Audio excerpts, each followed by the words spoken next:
Guys देखिए, stocks का जब ब्रेकआउट हो जाए उसके बाद कोई भी उसको स्कैनर में जाके देख सकता है, एनालाइज कर सकता है, लेकिन असली पैसा कहाँ बनता है या असली आप ट्रेडर कहाँ बनते हो कि आप वहां एनालाइज करो मार्केट को, वहां के स्टॉक्स निकाल के रखो जिनमें ब्रेकआउट आने वाला है। वहां पर असली पैसा बनता है, वहां पर आपका एक स्किल टेस्ट होता है कि आपने वो स्टॉक्स में शुरू में ही एंट्री ले ली। अब कोई स्टॉक सपोज करो यहाँ पर 100 रुपए पे हो, एग्जाम्पल देते हैं हम, 100 रुपए पे कोई स्टॉक है।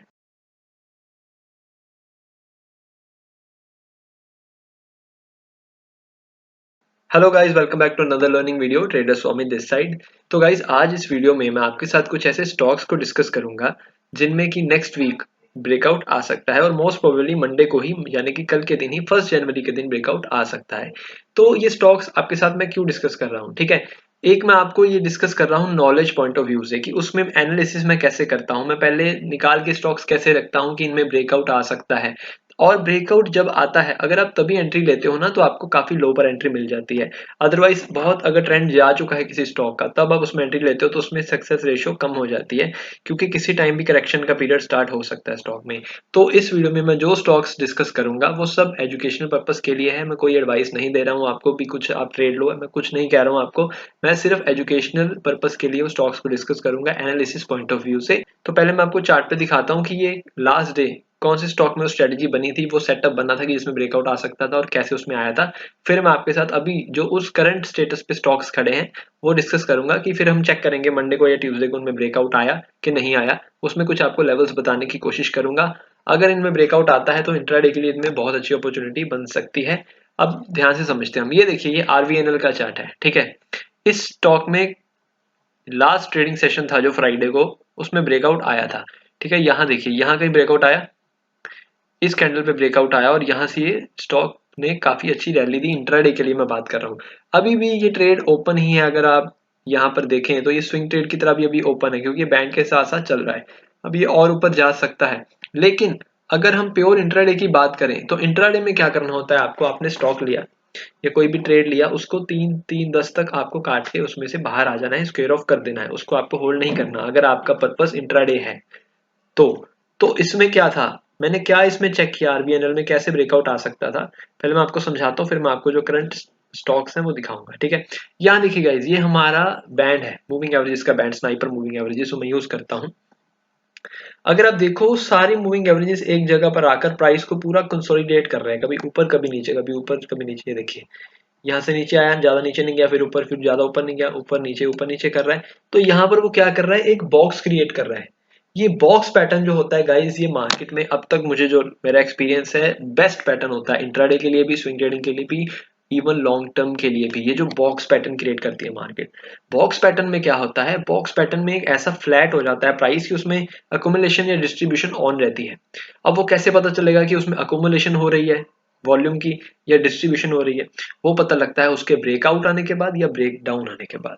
अगर तो प्राइस ऊपर चल गया, ब्रेकआउट कर दिया, मतलब उसमें अकोमुलेशन जा रही थी, अकोमुलेशन हो रही थी। और अगर नीचे गिर गया, ब्रेक डाउन कर दिया, तो उसमें डिस्ट्रीब्यूशन हो रही थी, ये माना जाता है। तो यहाँ पर हमें पहले कुछ नहीं करना, हमें बस इसको रडार पे रखना है स्टॉक को, कि इसमें इस लेवल के ऊपर और इस लेवल के नीचे ब्रेकआउट या ब्रेकडाउन आ सकता है, क्योंकि यहाँ पर इसने क्या क्रिएट करा है, बॉक्स को क्रिएट करा है। और ये हमें कैसे पता चलेगा, हमें मूविंग एवरेजेस का ऐसा वाला सेटअप ढूंढना होता है जहां पर प्राइस पूरा साइड में चल रहा हो, ठीक है। तो यहाँ पर क्या हुआ, यहाँ पर इसने इस दिन एवरेजेस को थोड़ा सीधा करना शुरू कर दिया था, एवरेजेस पे सपोर्ट बनानी शुरू कर दी थी। और यहाँ पर उसने एक बारी ब्रेकआउट किया, एक बारी ब्रेकआउट करने के बाद वापस सपोर्ट पे ग्रीन कैंडल क्रिएट करा, दोबारा से यहाँ पे ग्रीन अच्छा पावर कैंडल क्रिएट करके सीधा उसने ब्रेकआउट कर दिया ऊपर को, ठीक है। 2% का इंट्राडे मूव आपको यहीं से मिल गया। अब इसको स्विंग में कैसे होल्ड किया जाता है वो मैं आने वाली वीडियोस में आपको बताऊंगा। पहले मैं आपको स्टॉक्स डिस्कस कर देता हूँ और उनमें सिनेरियो क्या बन रहा है डिस्कस कर लेता हूँ। ध्यान रखिए गाइस, अगर आप कोई भी इंट्राडे ट्रेड करते हो या फिर स्विंग ट्रेड भी करते हो, मतलब कि 3 से 4 दिन का ट्रेड भी करते हो आप या हफ्ते का ट्रेड भी करते हो, तो हायर टाइम फ्रेम की कंफर्मेशन लेना इज वेरी इंपॉर्टेंट। अब आरवीएनएल में भी मैं आपको अगर दिखाऊं तो इसमें पहले हम चेक करते हैं 30 मिनट का टाइम फ्रेम। तो आप क्या देखोगे, 30 मिनट के टाइम फ्रेम पर भी वो साइडवेज ही था, 30 मिनट के टाइम फ्रेम पे भी वो साइडवेज ही था, ओके। अब इसको थोड़े और बड़े टाइम फ्रेम पे देखते हैं, इसको अब देखते हैं हम 1 आवर के टाइम फ्रेम पे। 1 आवर के टाइम फ्रेम पे भी वो साइडवेज था, मतलब कि इसमें ब्रेकआउट की बहुत इंपॉर्टेंस है। जब ब्रेकआउट आएगा तभी इसमें ट्रेड बनेगा, क्योंकि मार्केट कंप्लीट साइडवेज चल रही है। तो हमने ये लगा लिया 1 आवर का टाइम फ्रेम, ठीक है। 1 आवर के टाइम फ्रेम में भी हम क्या देखते हैं कि यहाँ पर भी प्राइस पूरा साइडवेज हुआ पड़ा है, ये देखिए। और इसी दिन इसने इस जोन को भी ब्रेकआउट किया है, मतलब कि इसमें स्विंग ट्रेडिंग अपॉर्चुनिटी भी बन सकती है, मतलब इसको होल्ड किया जा सकता है। ये मैं दोबारा बता रहा हूँ, इसमें कोई आपको एडवाइस नहीं दे रहा हूँ, आपको एनालिसिस समझाने की कोशिश कर रहा हूँ कि जब बॉक्स पैटर्न ब्रेकआउट होता है उसके कौन से टाइम फ्रेम पे वो ब्रेकआउट कर रहा है, वो बहुत इंपॉर्टेंस रखता है। अब यहाँ पर हम चलते हैं डेली टाइम फ्रेम पे। तो डेली टाइम फ्रेम हमें क्या बता रहा है कि डेली टाइम फ्रेम है बुलिश, डेली बुलिश है, आवली कंसोलिडेटिंग है, 30 मिनट कंसोलिडेटिंग है। तो 5 मिनट पे जब उसने ब्रेकआउट करा ऊपर का, तो उसमें काफी प्रोबेबिलिटी बढ़ गई ऊपर जाने की। क्यों? क्योंकि डेली भी बुलिश था, टाइम फ्रेम बड़ा टाइम फ्रेम बुलिश था, तो और इसमें स्विंग ट्रेडिंग के लिहाज से भी ऊपर जाने की प्रोबेबिलिटी ज्यादा थी। अब मैं आपके साथ एक शेयर डिस्कस करूंगा मंडे के लिए या ट्यूसडे के लिए, जो भी जब भी उसमें ब्रेकआउट आए तो उसमें एक अच्छा मूव एक्सपेक्ट किया जा सकता है। आप उसको नॉलेज पर्पज के लिए देखिए, उसको जाके मार्केट में एनालाइज करना। फर्स्ट स्टॉक है सन टीवी। अब सन टीवी में मैं क्या देखा, ये देखिए यहाँ पर प्राइस बैंड जो है मूविंग एवरेजेस का एक जगह पर आ गया है, पूरा कंसोलिडेट कर रहा है, ठीक है। हो सकता है यहाँ पर 1-2 दिन और लगाए ये, लेकिन जब अगर इसमें ब्रेकआउट आ गया तो इसमें काफी अच्छा मूव एक्सपेक्ट किया जा सकता है। उसका कारण क्या है? क्योंकि सारे बड़े टाइम फ्रेम इसमें बुलिश है। आवली टाइम फ्रेम देख लेते हैं, ये देखिए। अच्छा, अब ये मैं कैसे बता रहा हूँ कि बड़े टाइम फ्रेम बुलिश है? सिंपल है, मूविंग एवरेजेस का बैंड क्या बता रहा है आपको? आपने हमारा वीडियो देखा है ना स्नाइपर मूविंग एवरेजेस का?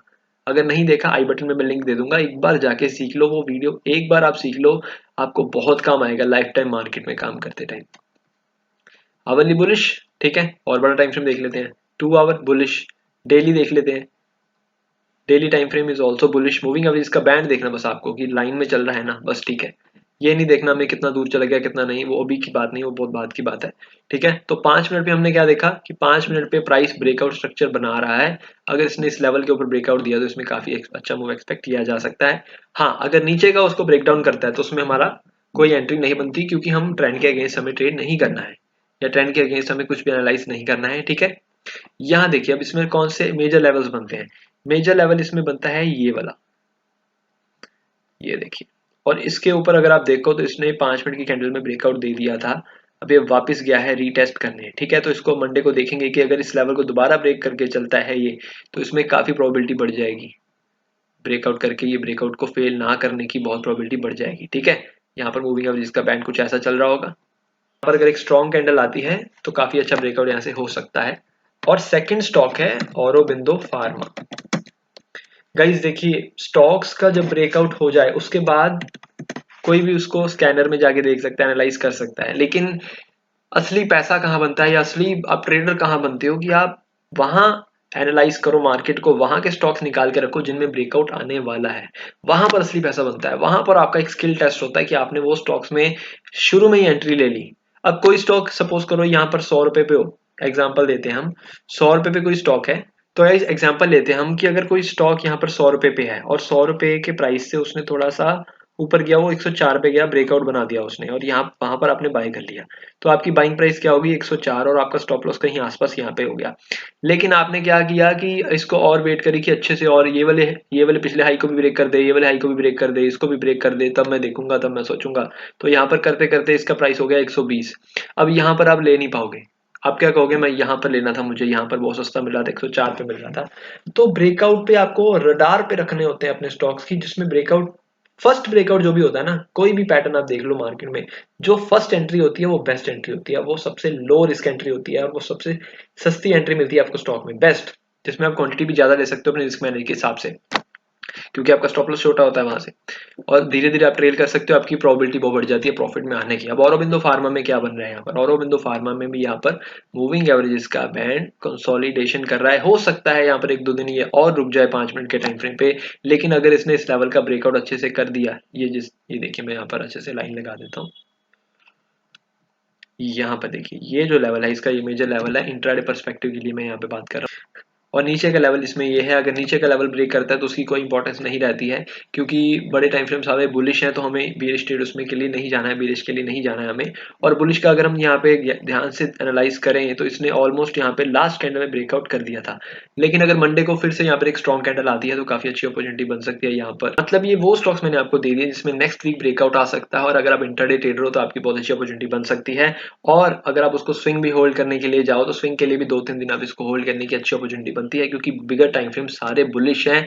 मैं दोबारा से बता रहा हूँ, कोई आपको मैं एडवाइस नहीं दे रहा हूँ ये स्टॉक लेने के लिए। आप इसको जाके लाइव मार्केट में सिर्फ चेक करना, ठीक है, इसको बैक टेस्ट करने की कोशिश करना कि क्या ऐसा ऐसा मार्केट में चल रहा है, ऐसा ऐसा हुआ, मार्केट में ब्रेकआउट आया तो फेल हो गया कि चला, ठीक है। डेली टाइम फ्रेम देखिए, सारे टाइम फ्रेम बुलिश है इस पे। तो 5 मिनट के टाइम फ्रेम पे उसने एक फ्लैट पैटर्न बना रहा था, बॉक्स पैटर्न। गाइस ये जो बॉक्स पैटर्न है ये बहुत ही रिलायबल पैटर्न है। आने वाले वीडियोस में मैं इस पे भी वीडियोस बनाऊंगा। और अगर आपको वीडियो अच्छी लगी तो वीडियो को जरूर लाइक कीजिएगा और कमेंट करके बताइएगा। अगर आप चाहते हो तो मैं इस सीरीज को कंटिन्यू भी रख सकता हूँ, रोज इस पे वीडियो डाल सकता हूँ कि नेक्स्ट कौन सा स्टॉक में ब्रेकआउट आ सकता है। अगर आपको वीडियो पसंद आए तो जरूर मुझे कमेंट बॉक्स में बताना, लाइक करना, वीडियो को अपने दोस्तों के साथ जरूर शेयर करना। Thank you so much, happy trading.